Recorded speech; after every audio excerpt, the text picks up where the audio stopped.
नमस्कार, शाम के 7 बजे हैं। आप देख रहे हैं देश का सवाल और मैं हूं आपके साथ आपका अपना मनीष अवस्थी। ये कैसा मंजर है, ये क्या कर रहे हैं हम, किससे नाराजगी जता रहे हैं, तरीका क्या है हमारा सियासत और नेताओं को कोसते कोसते हम अंदर का इंसान क्यों मरता जा रहा है। अब तक 24 लोगों की जानें जा चुकी हैं, कई जख्मी अस्पताल में हैं और उनकी हालत काफी खराब है। सड़कों पर सन्नाटा है, दहशत है और घरों में कैद लोगों की जुबान पर एक ही लफ्ज है, बस कीजिए। नफरत के नाम पर आगजनी, गोलाबारी और हंगामा बंद कीजिए। दिल्ली में 3 दिन की हिंसा के बाद चौथे दिन की सुबह एक नई हलचल के साथ शुरू हुई। गृह मंत्री अमित शाह के 24 घंटे में 3 मेगा मीटिंग के बाद पुलिस महकमा एक्शन में आ गया। मोदी और शाह के सबसे भरोसेमंद चेहरे और राष्ट्रीय सुरक्षा सलाहकार अजीत डोभाल ने खुद मोर्चा संभाला। हिंदू वाले को दुकान नहीं चल रहा है।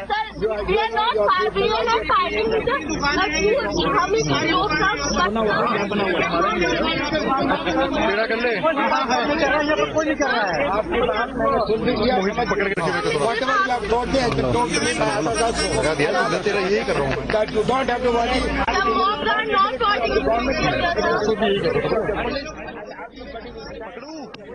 कश्मीर के हालात सामान्य करने में जिस अजीत डोभाल की अहम भूमिका रही है, वो इस बार दिल्ली में अलग तेवर में दिखे। कश्मीर से आई तस्वीरों ने वहां ऑल इज वेल का संदेश दिया था और अब दिल्ली वालों को Ajit Doval all is well की गारंटी देने निकले। अजीत डोभाल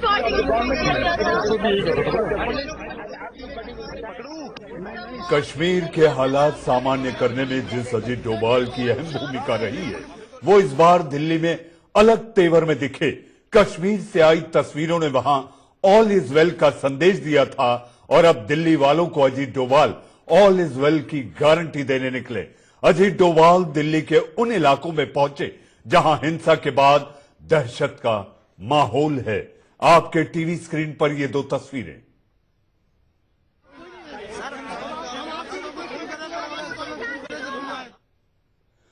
उन्होंने पुलिस अफसरों को जरूरी हिदायतें दी और लोगों को कहा, डरने की जरूरत नहीं। हिंसाग्रस्त इलाकों का दौरा करने के बाद अजीत डोभाल गृह मंत्री अमित शाह से मिलने नॉर्थ ब्लॉक पहुंचे। मैं इस इलाके में आया जी सर, सबसे मिला, गलियों में भी गया, लोगों के घरों में भी गया, आप लोग भी साथ थे। लोगों के अंदर में एक जाति है, एकता की भावना है, कोई दुश्मनी नहीं है। कोई 2, 4, 10 क्रिमिनल्स इस तरह का काम करते हैं, उनको लोग अलग करने की कोशिश कर रहे हैं। दोनों कम्युनिटी के लोग, सब लोग इसके साथ में वो हैं और यहाँ पर पुलिस बिल्कुल तैनात है, बिल्कुल अलर्ट है और बड़ी मुस्तैदी के साथ अपना काम कर रही है।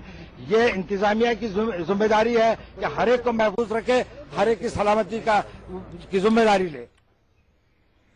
इस बीच दिल्ली हिंसा पर कांग्रेस कार्य समिति की बैठक हुई और अंतरिम अध्यक्ष सोनिया गांधी ने सरकार को राजधर्म की याद दिलाई। सोनिया ने बीजेपी और गृह मंत्री अमित शाह पर सीधा अटैक किया। पूरी स्थिति को देखते हुए कांग्रेस कार्य समिति का मानना है कि दिल्ली में मौजूदा स्थिति के लिए केंद्र सरकार, खासतौर से गृह मंत्री जिम्मेदार है। फौरन तौर से जिम्मेदारी लेते हुए गृह मंत्री को अपना इस्तीफा देना चाहिए। हो रहे हैं लगातार दर्दनाक हादसों के पीछे एक सोचा समझा षड्यंत्र है। इस साजिश को देश ने दिल्ली के चुनाव के दौरान भी देखा। भारतीय जनता पार्टी के अनेक नेताओं ने भड़काऊ भाषण देकर डर और नफरत का माहौल फैलाया। दिल्ली में हुई हिंसा को लेकर आज कांग्रेस की तरफ से शांति मार्च का आयोजन किया गया। मार्च की अगुवाई कांग्रेस महासचिव प्रियंका गांधी कर रही थी। ये मार्च गांधी स्मृति की तरफ जा रहा था, लेकिन रास्ते में जनपद के बाहर इसे रोक दिया गया, जिसके बाद वही प्रियंका गांधी धरने पर बैठ गई। को लेकर कांग्रेस शांति मार्च निकाल रही है। अकबर रोड से ये शांति मार्च शुरू हुआ है। पीछे आप देख सकते हैं general secretary in charge of UP Priyanka Gandhi Vadra, जो कि इस मार्च को लीड कर रही हैं। फिलहाल आप पीछे मेरे जस्ट पीछे जो तस्वीरें देखेंगे वो प्रियंका गांधी वाड्रा का देखेंगे, जो कि इस मार्च को लीड कर रही है। पदयात्रा है जो कि शुरू हो गई है और प्रियंका गांधी वाड्रा जो है वो चल रही है आगे आगे। बीच में कुछ दिक्कत हुई थी, उसके बाद चली गई थी। अब फिलहाल प्रियंका गांधी वाड्रा वापस मार्च की तरफ आ गई है और मार्च कर रही है। शांति मार्च है। आज दिन में सीडब्ल्यूसी की मीटिंग हुई थी, उसके बाद सोनिया गांधी ने प्रेस कॉन्फ्रेंस करी थी और अब कांग्रेस का शांति मार्च। रत्नाकिश टंडन, इंडिया न्यूज, दिल्ली। दिल्ली में हिंसा को लेकर मुख्यमंत्री अरविंद केजरीवाल ने चिंता जताते हुए दिल्ली में सेना की तैनाती की मांग कर दी। ट्विटर पर केजरीवाल ने लिखा है कि दिल्ली पुलिस की स्थिति को काबू करने में नाकाम रही है, ऐसे में अब सेना को यहां पर तैनात कर दिया जाना चाहिए। की जाएगी। अब ये भाई को भाई से लड़ाने की राजनीति बर्दाश्त नहीं की जाएगी। अब दंगों की राजनीति बर्दाश्त नहीं की जाएगी।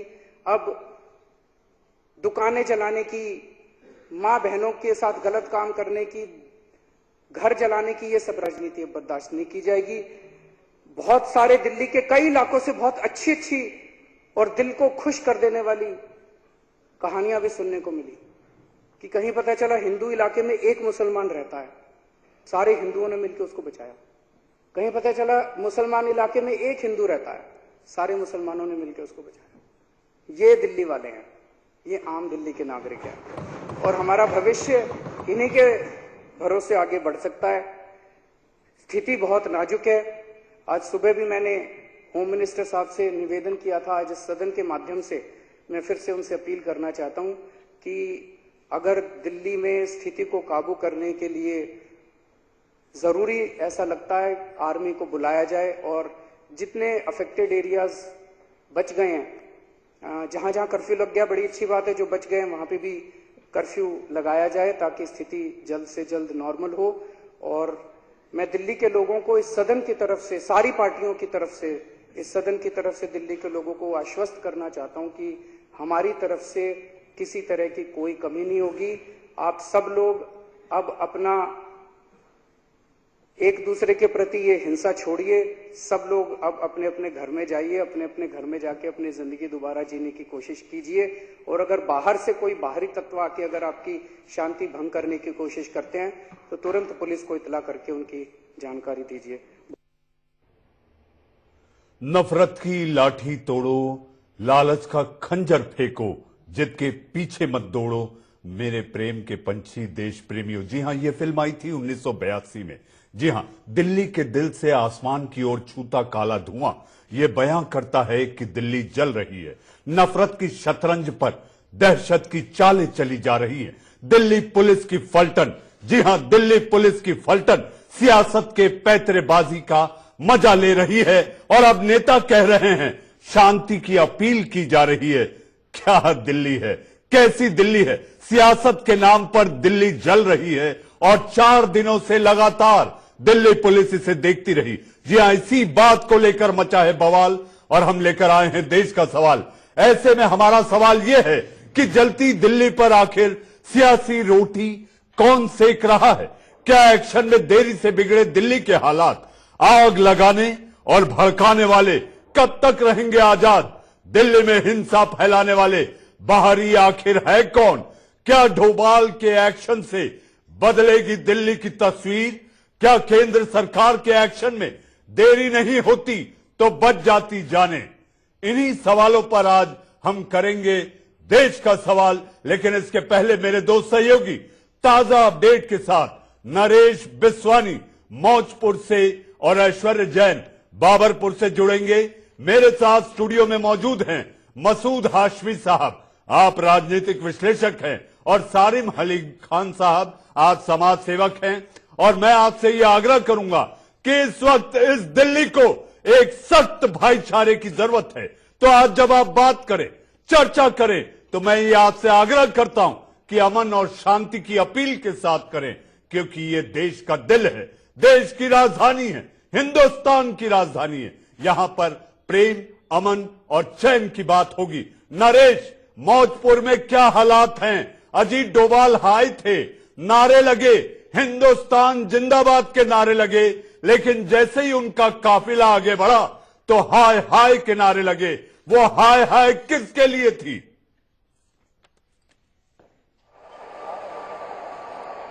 देखिए, हाय हाय साफ तौर पर इन दंगों के खिलाफ थी। हाय हाय उन सिचुएशंस के खिलाफ यहां पर की गई जो अचानक से पैदा हुई थी और पूरे इलाके को ध्वस्त करके रख दिया।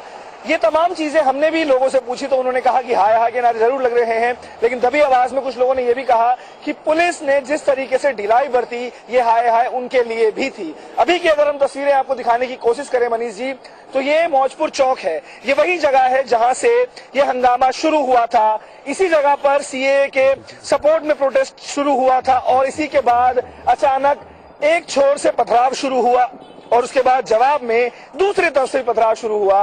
अभी हालात सामान्य है, गाड़ियां निकल रही हैं, लोग भी रोड पर निकल आए हैं और अब पुलिस का आप अरेंजमेंट यहाँ पे देखिए। दिल्ली पुलिस के तमाम आला अधिकारी यहाँ पर मौजूद हैं। अब से कुछ देर पहले जब अजीत डोभाल यहाँ पर आए थे तो उनके साथ में दिल्ली पुलिस के तमाम सीनियर ऑफिशियल्स भी थे। एसएन श्रीवास्तव, जिनको कल ही यहाँ पर पोस्टिंग दी गई है, special CP law and order बना के उन्हें भेजा गया है उनके एक्सपीरियंस को देखते हुए। इसके अलावा पीआरओ दिल्ली पुलिस मंजीत सिंह रंधावा भी यहाँ पर मौजूद थे और तमाम इलाकों में अजीत डोभाल को लेकर के गए जहां पर दंगा हुआ था, जहां पर हालात खराब हुए थे। इसके अलावा अगर हम दूसरे इलाकों की बात करें तो आसपास लगे हुए दूसरे इलाके भी हैं जहां से छुटपुट दंगों की खबरें आई, छुटपुट हिंसा की खबरें आई, लेकिन अब तमाम जगहें काफी हद तक शांत हैं। लेकिन जब तक पुलिसकर्मी, जब तक फोर्स यहां पर तैनात है, कहीं ये हाल तभी तक तो नहीं है। ऐसे में कहना यही होगा कि आने वाले कुछ दिनों तक फोर्स की डिप्लॉयमेंट ऐसी ही यहाँ पर रहेगी। किसी भी तरह से कोई भी दंगाई हिंसा फैलाने की कोशिश तक ना कर पाए, इसके लिए देखना होगा अरेंजमेंट्स। और साथ ही साथ जो दूसरे इलाके जिनकी हम बात करें, जिनमें कर्फ्यू लगाया गया था, वहां पर भी भारी तादाद में पुलिस बल तैनात है। यानी कि ये कहना गलत नहीं है कि अब कर्फ्यू दिल्ली के इन तमाम इलाकों से हटा लिया गया है। अभी धारा 144 ही इम्पोज की गई है, लेकिन भारी पुलिस बल तैनात है। समय समय पर एरियाज के अंदर फ्लैग मार्च भी किया जा रहा है और लोगों को संदेश देने की कोशिश की जा रही है कि इलाकों में शांति और सौहार्द, भाईचारा बनाकर रखें, इस तरह की हिंसा फैलने ना दें और अगर कोई भी अफवाह फैलाने की कोशिश करता है तो उसके खिलाफ पुलिस कड़ी कार्रवाई करेगी। अगर ऐसा कोई करता है तो पुलिस से संपर्क करें। तो इस तरह की तमाम जो चीजें हैं, तमाम जो संदेश हैं, वो लोगों को देने की कोशिश की गई है। मनीष जी, नरेश, आपसे एक बात और पूछना चाहेंगे। जब अजीत डोभाल उन गलियों का मुआयना कर रहे थे, लोगों से मिलने की कोशिश कर रहे थे, एक दो ऐसे पड़ाव आए नरेश, हाव भाव से हमें ऐसा लगा कि वो पुलिस को लताड़ भी लगा रहे हैं। जो वरिष्ठ पुलिस अधिकारी उनके साथ थे, अजीत डोभाल गुस्से में भी दिखाई दिए।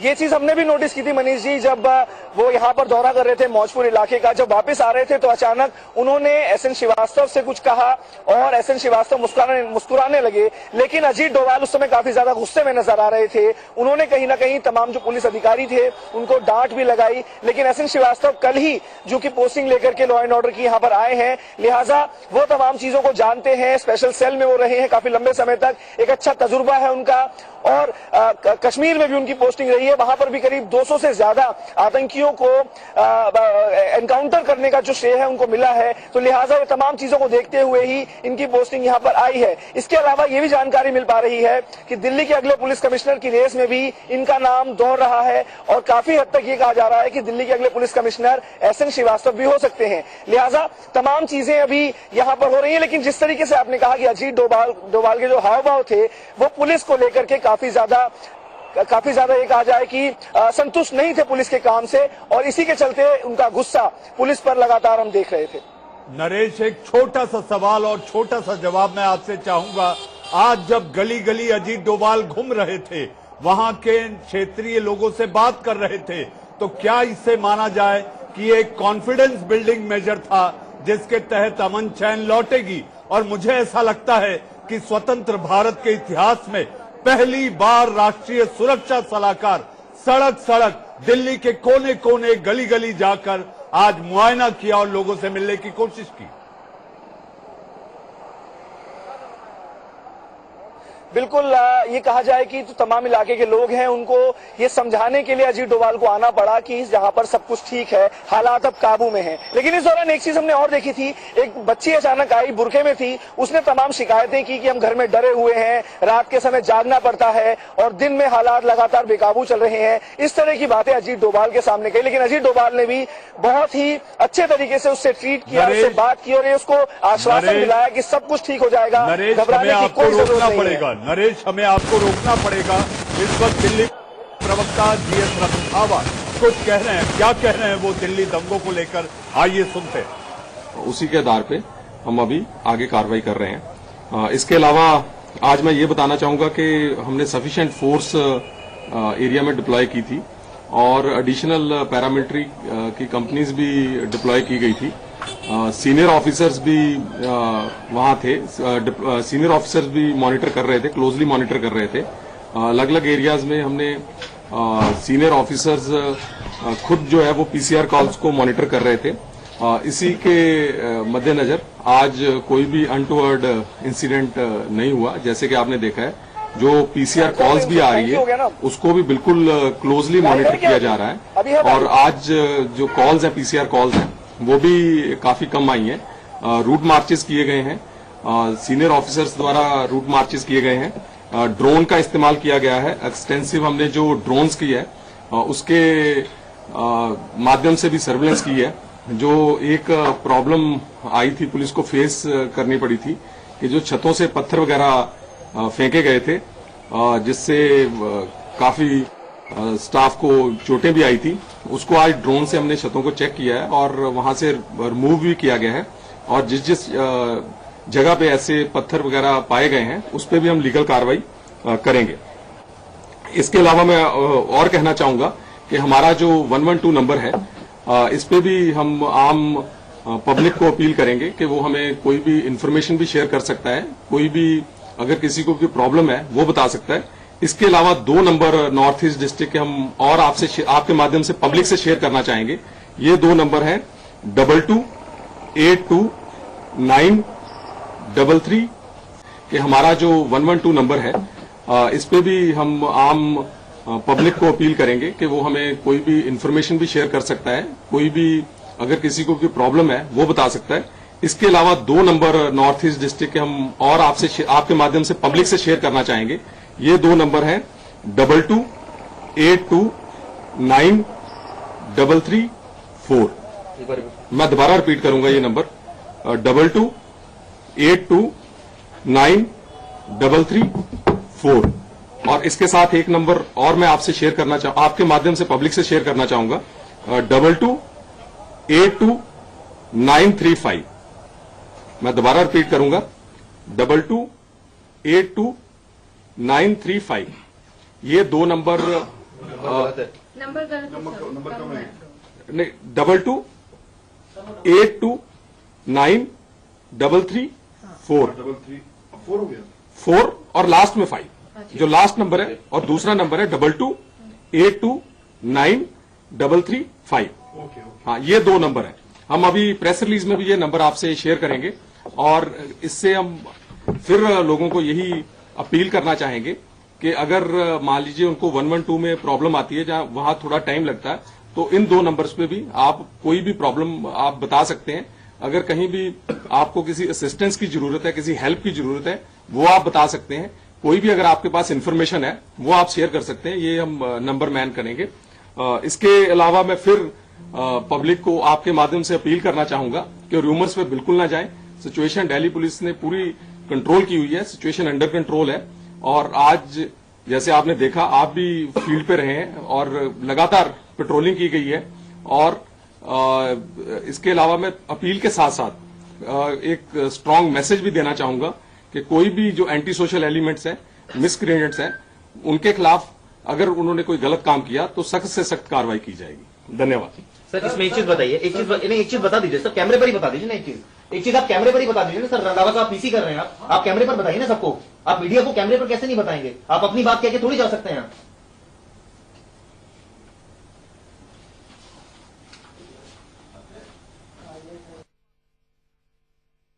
Randhawa, GS G S Randhawa बता रहे थे कि आखिर दिल्ली पुलिस अब तत्पर है। जी हां, तत्पर पुलिस जो दिल्ली के नागरिकों की सेवा के लिए होती है। 4 दिन कहां थी, सब कुछ लुटा के होश में आए तो क्या हुआ। आइए हम आपको सीधे लिए चलते हैं अपने दूसरे सहयोगी ऐश्वर्य जैन के पास, जो इस वक्त बाबरपुर से मौजूद है। ऐश्वर्य, आप अपनी कैफियत बताएं और वहां के हालात की जानकारी दें।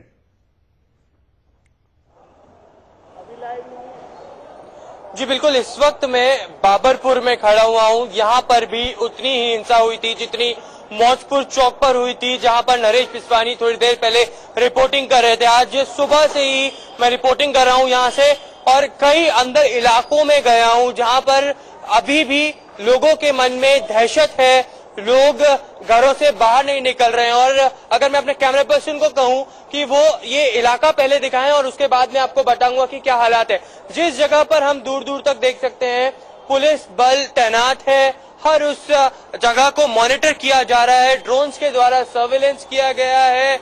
और दूसरी तरफ ये जो रोड जाती है, ये वजीराबाद और जाफराबाद की तरफ रोड जाती है।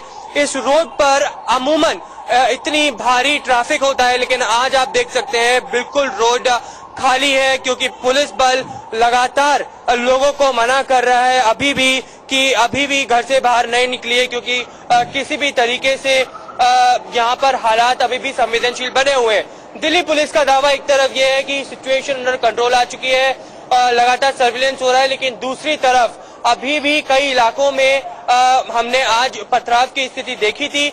कुछ ही ऐसे हिस्से थे जहां पर बिल्कुल सामान्य स्थिति है, लेकिन लगातार लोग जो थे उनके जो घरों में तोड़फोड़ हुई है, बच्चे जो छोटे छोटे, उनसे हमने बात करी। उनका साफ तौर पर कहना था कि लगातार उनके मन में दहशत है और वो घरों से बाहर नहीं निकल पा रहे।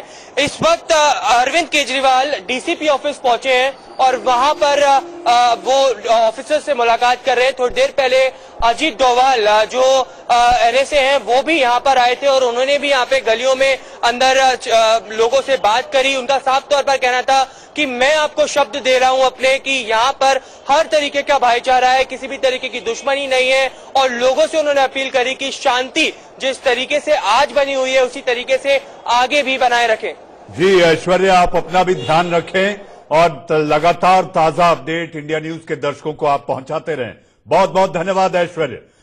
अब हमारे साथ मेहमानों का एक बड़ा पैनल है। जी हां, मैं आपका तारुफ कराना चाहता हूं फिर एक बार। मेरे साथ स्टूडियो में मौजूद हैं इस्लामिक स्कॉलर हाजिक खान साहब, मेरे साथ सारिम अलीम खान जो कि समाज सेवी हैं, मेरे साथ मसूद हाशमी साहब, जी हां आप राजनीतिक विश्लेषक हैं, बेबाकी से अपनी बात रखते हैं, और पूर्व पुलिस महानिदेशक बीएल वोरा साहब हमारे साथ जुड़ चुके हैं। वोरा साहब, मेरा पहला सवाल आपसे, हाई कोर्ट ने आज सख्त टिप्पणी की है, एफआईआर दर्ज नहीं करोगे तो एक्शन कैसे करोगे। दिल्ली पुलिस अगर 23 फरवरी को एक्शन में आती तो शायद आज ये अंजाम नहीं होता।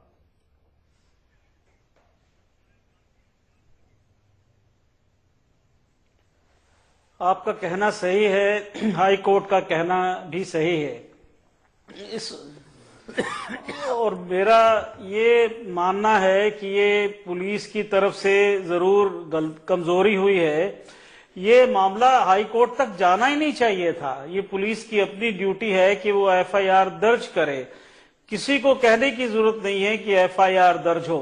अब इन्वेस्टिगेशन के बाद जो भी निकले वो बात एक अलग है, पर मैं समझता हूं एफआईआर तो दर्ज करना एक कागजी कार्रवाई है। उससे ज्यादा जरूरी ये है कि इमीडिएटली जो है वो एक्शन होना चाहिए।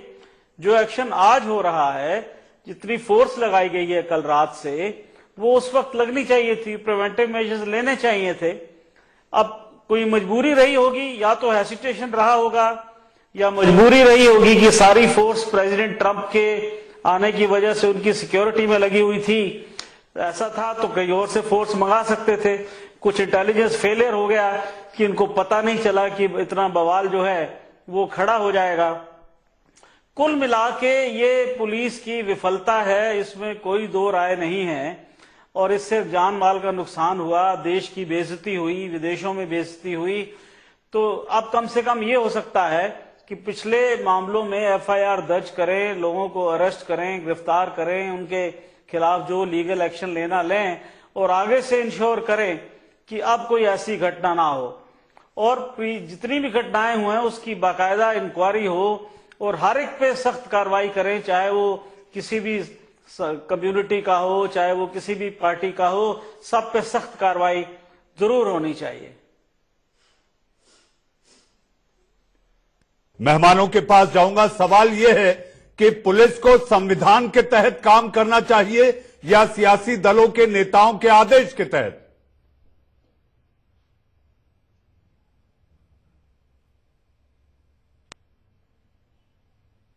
संविधान के मुताबिक करना चाहिए, पर एक बड़ा मुद्दा यह है कि पुलिस रिफॉर्म्स जो हैं वो आज तक हो नहीं पाए। वो हो नहीं रहे हैं, कोई करना नहीं चाहता, कोई पॉलिटिशियन, कोई पॉलिटिकल पार्टी जो भी जिसने राज किया है, सब जो है पुलिस को अपने कंट्रोल में रखना चाहते हैं। कि आजादी से लेके अब तक वही अंग्रेजों वाली पुलिस अभी तक चल रही है। बड़ी कमेटियां बनी, रिपोर्टें बनी, सुप्रीम कोर्ट के आदेश आए, कोई भी नहीं करना चाहता और ये बहुत बड़ा कारण है। इसकी तरफ कोई तवज्जो नहीं देना। वोरा साहब आप बने रहें, वोरा साहब आप बने रहें। आखिर ऐसी नौबत क्यों आई कि राष्ट्रीय सुरक्षा सलाहकार को गली गली सड़क सड़क घूमना पड़ा? एक छोटे से ब्रेक के बाद मेहमानों का ये पैनल हाजिक खान साहब, सारिम अली खान साहब, मसूद हाशमी और बीएल वोरा लगातार बने हुए हैं।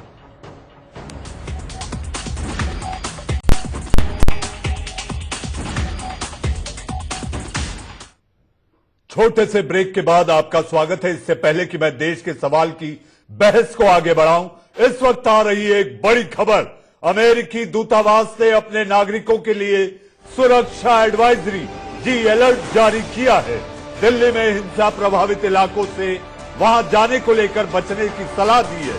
अमेरिकी अधिकारियों से अपडेट लेते रहने के लिए उन्हें कहा गया है। भीड़ भाड़ वाले इलाकों से बचने की भी सलाह दी गई है। इस वक्त की सबसे बड़ी खबर, 24 घंटे भी नहीं बीते अमेरिकी राष्ट्राध्यक्ष डोनाल्ड ट्रंप को अमेरिका पहुंचे और इस वक्त अमेरिकी दूतावास से आ रही है ये एक अलर्ट की बड़ी एडवाइजरी। अमेरिकी दूतावास का सुरक्षा अलर्ट, अमेरिकी नागरिकों के लिए अलर्ट जारी हुआ। दिल्ली में हिंसा प्रभावित इलाकों में जाने से बचें।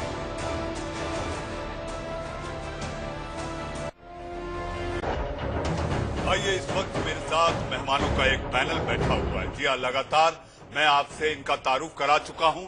मेरे साथ हाजिक खान साहब, मसूद हाशमी, सारिम अली खान और बीएल वोरा साहब हैं। मसूद हाशमी साहब, शाहीन बाग अगर इतना लंबा नहीं खिंचता तो शायद ये नौबत नहीं आती। मनीष जी, मुझे मालूम है कि पूरा मीडिया, तमाम लोग यही कोशिश करेंगे यही साबित करने की, लेकिन मैं पूछना चाहता हूं कि ये प्रयोग है या संयोग है? ये गुजरात मॉडल की यहाँ पे रिहर्सल की जा रही है दोबारा, किसी बड़े तूफान की आमद का कोई पेशा है, ये पेश खेमा है? ये भड़काए ना, मैं गुमराह करने वाली ऐसी कोई बात न कहें। मैं आज अभी डीसीपी रंधावा जी ने हेल्पलाइन नंबर जारी किए। डीसीपी रंधावा जी ने हेल्पलाइन नंबर जारी किए। मेरे पास रिकॉर्डिंग मौजूद है कि 100 नंबर पे जब फोन किया गया एक नौशाद नाम के व्यक्ति ने, तो पुलिस वालों ने उससे क्या जवाब दिया। ये 100 नंबर की बातचीत मैं आपको सुना रहा हूं, सुनिए। आपने बाबू नगर की जी आप कहाँ पे है? ये सर खड़े हम यहाँ पे बाहर। देखिए, इस ऑडियो क्लिप की पुष्टि नहीं की। हाँ, पुष्टि मत कीजिए, आप पुष्टि मत कीजिए, लेकिन सुनिए वो कहते क्या है। मनीष जी, आप ये सुनिए वो कहते क्या है। वो पुलिस कांस्टेबल ये कहता है कि जो तुमने किया था वो भुगतो। ये जो आप अभी अपनी ओपनिंग में आपने कहा कि ये हाय हाय के नारे किसके लिए थे, तो वो हाय हाय के नारे ये पुलिस के लिए थे। 4 दिन शांति की आप आग लगा लो, उसके बाद हम शांति की अपील करें। अरे शांति, हम तो शांति से बैठे हैं, किससे शांति की अपील करें? हम परवेश वर्मा से शांति की अपील करें, हम अनुराग ठाकुर से शांति की अपील करें, हम उस कपिल मिश्रा से शांति की अपील करें? किससे शांति की अपील करें? हम तो शांति से बैठे हुए हैं, हम तो शांति से बैठे हुए हैं, हमें मारा जा रहा है, हमारी दुकानों को जलाया जा रहा है, हमारे घरों में घुस के हमारी माँ बेटियों की इज्जत को ताक के आ रहा है। हम तो शांति से बैठे हैं, हम किससे अपील करें? इस्तेमाल आप भड़काने के लिए, गुमराह करने के लिए ना करें। दिल्ली पुलिस से शांति से अपील करें। जो दिल्ली पुलिस चूजी होकर काम कर रही है, देख रही है कि किसके खिलाफ काम करना है। आपको मैं पूरे सोशल मीडिया के ऊपर हजारों वीडियो ऐसी चल रही हैं कि जिसमें वो बता रहे हैं दिल्ली पुलिस उनके साथ है, उनके साथ दंगाई मिलकर दूसरे मुसलमानों के ऊपर आग लगा रहे हैं, उन पर पत्थर फेंक रहे हैं। कोई कहने वाला नहीं है, कोई मीडिया कहने वाला नहीं है। अरनब गोस्वामी खड़े धमकी देते हैं। मसूद साहब, ये आप किसी और का उल्लेख कर इस मंच से आप उनका उल्लेख ना करें जिससे हमारा कोई आपके स्टूडियो किसी से कोई इंडिया न्यूज न्यूट्रल बात करता है, इंडिया न्यूज में फिर भी सच्चाई सुनी जाती है। इस वजह से मैं आपके यहाँ स्टूडियो में आया, आपका नहीं गया मैं किसी और स्टूडियो में। मैं ये चाहूंगा कि आप अपील करें, आप अपील करें। हम अपील करते हैं अपने हिंदू भाइयों से जो भड़कावे में आ गए हैं, कपिल मिश्रा के, अनुराग ठाकुर के, अमित शाह के, उन लोगों से मैं अपील करता हूं कि वो अल्लाह के वास्ते हिंदुस्तान के अंदर भाईचारे के साथ रहें और शांति के साथ रहें। हार्दिक खान साहब, भाईचारे की अपील चाहिए, एक तरफा नहीं। देखिए मनीष जी, अभी आप देख रहे हैं कि अमेरिका ने अपने नागरिकों के लिए एडवाइजरी जारी की है। दुनिया के लोग जो है अपने मुल्क से प्यार करते हैं, अपनी जनता से प्यार करते हैं। हुक्मरानों की जिम्मेदारी होती है कि हमारे मुल्क के जो नागरिक हैं वो हमारे देशवासी हैं, हिंदुस्तानी हैं। उसमें वो हिंदू हो, मुसलमान हो, ज्ञान किसी की भी जाएगी, हम उसकी मुखालफत करते हैं। लेकिन वो लोग जो देश के हालात को खराब करना चाहते हैं, इस देश की गंगा जमनी तहजीब को जलाना चाहते हैं, भाईचारे और एकता को जलाना चाहते हैं, यहाँ मालिक हिंदू है और कारीगर मुसलमान है, ये ऐसा देश है जिसमें 8 भाषाओं के लोग रहते हैं, 8 मजहब के लोग रहते हैं, 750 भाषाओं के लोग रहते हैं। और इसी को अल्लामा इकबाल ने कहा है कि सारे जहां से अच्छा हिंदुस्तान हमारा, हम बुलबुले हैं इसकी ये गुलसितां हमारा। मजहब नहीं सिखाता आपस में बैर रखना, हिंदी है हम वतन है हिंदुस्तान हमारा।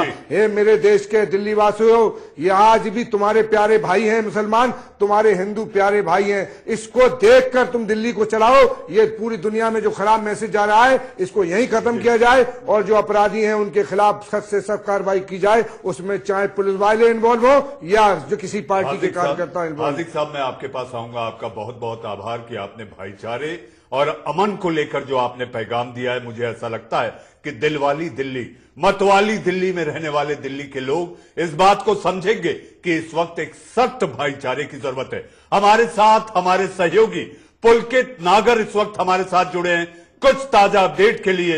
आइए पुलकित के पास चलते हैं। पुलकित, क्या ताजा अपडेट है आपके पास? देखिए, दिल्ली के मुख्यमंत्री अरविंद केजरीवाल अभी थोड़ी देर पहले नॉर्थ ईस्ट दिल्ली के डीसीपी से मिले हैं और उन्होंने पुलिस का क्या बंदोबस्त है और आगे ऐसी हिंसा की तस्वीरें ना आए और क्या तैयारी पुलिस की तरफ से की जा रही है उसके बारे में गहन चर्चा की है। क्योंकि इससे पहले अरविंद केजरीवाल ने सुबह एक ट्वीट भी किया था जिसमें उन्होंने कहा था कि आर्मी डिप्लॉय करनी चाहिए और ये उसे लेकर उन्होंने लेटर भी लिखा था। लेकिन अब वो डीसीपी और साथ ही पुलिस के बंदोबस्त की जानकारी लेने पहुंचे। इसके बाद में वो शिव विहार जा रहे हैं, जहां पे शिव विहार में जाने के बाद वो पीड़ितों से मिलेंगे। जो हिंसाग्रस्त इलाके हैं वहां पे तमाम इलाकों में वो घूमेंगे। अभी करीब 1-1.5 घंटे वो उन्हीं तमाम इलाकों में मौजूद रहेंगे जहां की हिंसा की तस्वीरें आपने और हमने सबने देखी थी। जी पुलकित, अरविंद केजरीवाल के मुताबिक ये जो लगातार इन इलाकों का आप दौरा करेंगे तो इसमें आपको सियासत ज्यादा दिखाई देती है या हमदर्दी?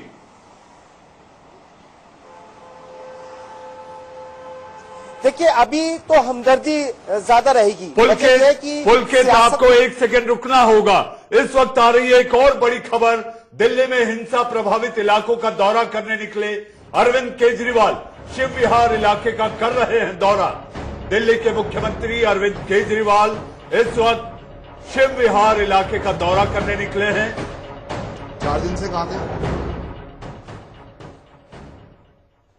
पुलकित? इस समय जैसे कि आप जानकारी दे रहे थे, अरविंद केजरीवाल शिव विहार इलाके पहुंचे हैं, तो मैं जैसा आपसे जानकारी ले रहा था, आप ये बताएं कि ये हमदर्दी है या सियासत? और 4 दिन से ये सियासतदान कहां थे जो आज लगातार शांति की अपील कर रहे हैं?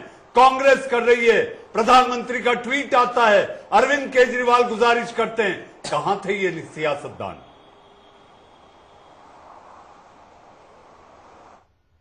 5 बजे तक। अच्छा अच्छा। रात है अभी। उधर डबलपुरिया क्या हाल है? डबलपुरिया वाले का क्या हाल है?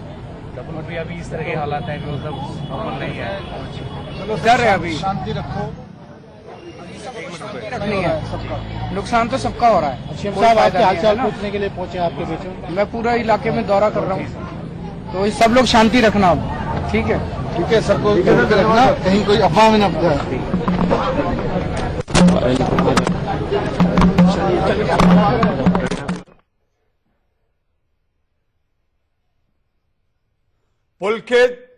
पुलकित हम आपके पास फिर एक बार आपसे जुड़ रहे हैं। इस वक्त क्या हालात है शिव विहार इलाके का? अरविंद केजरीवाल दौरा करने के बाद उन्होंने केवल एक ही चीज कही, नुकसान दोनों पक्ष का है।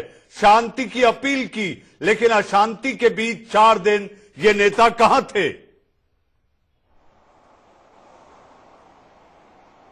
देखिए, आप बहुत सही बात आपने कही कि क्योंकि नुकसान दोनों पक्ष का है। मैं भी सुबह से उस इलाके में घूम रहा हूं और लगातार तस्वीरें देख रहे हैं। तमाम जो दुकानें जलाई गई, वो ऐसा नहीं है कि किसी एक पक्ष को नुकसान पहुंचाया गया, तमाम लोगों का नुकसान हुआ है।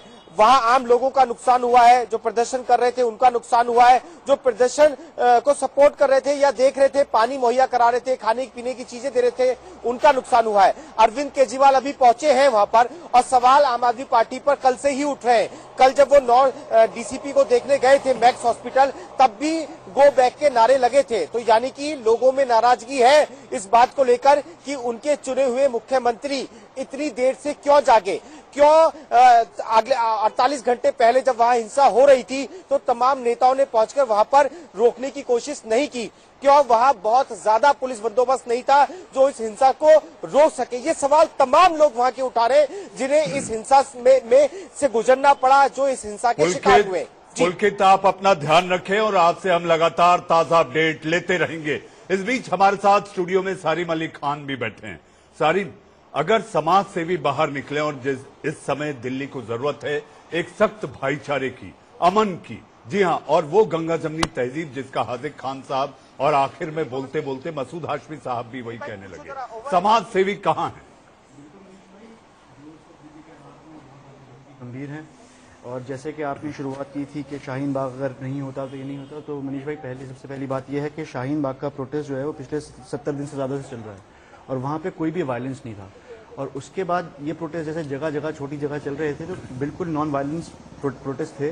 उसके बाद बीजेपी के लीडर कपिल मिश्रा गए, उन्होंने कुछ इस तरह की बातें की जो उन्हें नहीं कहनी चाहिए थी। उसके बाद जो हालात बने ये बहुत ही अफसोसनाक हैं। लेकिन अब उसके बाद फिर आज जैसे हाई कोर्ट ने भी दिल्ली हाई कोर्ट ने दिल्ली पुलिस के लॉ एंड ऑर्डर के ऊपर भी सवाल उठाए, तो ये अपने आप में एक सोचने वाली बात है कि मतलब दिल्ली को मैं आपके पास फिर एक बार आऊंगा। अब थोड़ी सी खामोशी का वक्त है, यानी कि एक छोटे से ब्रेक के बाद देश का सवाल लगातार जारी है। आप कहीं मत जाइए।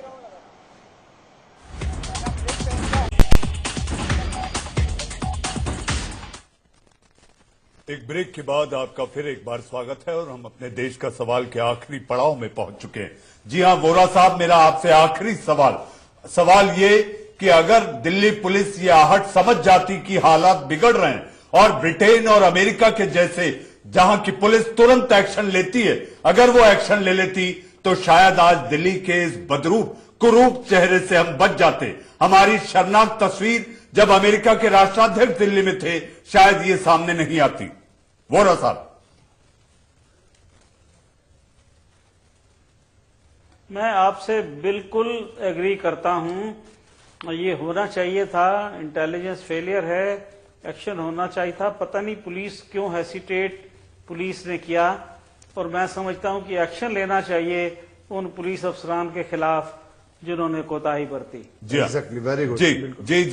हाजिक खान साहब, इस समय जो पुलिस एक्शन कर रही है अदालत के कहने पर, आपका लास्ट कमेंट, क्योंकि अब पुलिस ने जब देखा कि हालात बेकाबू, अदालत के सामने मामला, अदालत ने कह दिया एफआईआर करोगे नहीं तो जांच कैसे करोगे?